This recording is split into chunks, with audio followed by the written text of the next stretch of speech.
Hello, I'm going to compare CallRail versus OpenPhone.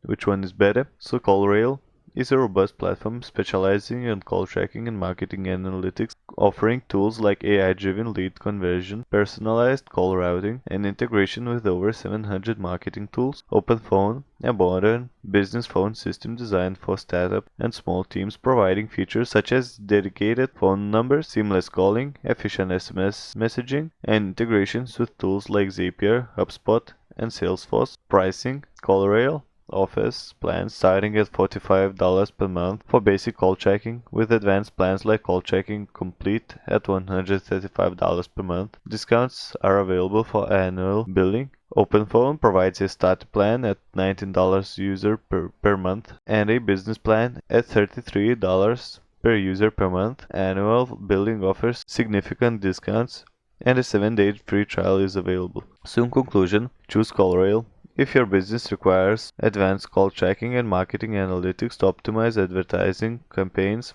and measure ROI, and OpenPhone if you're a startup or small team seeking a cost-effective, user-friendly communication platform with robust collaboration features.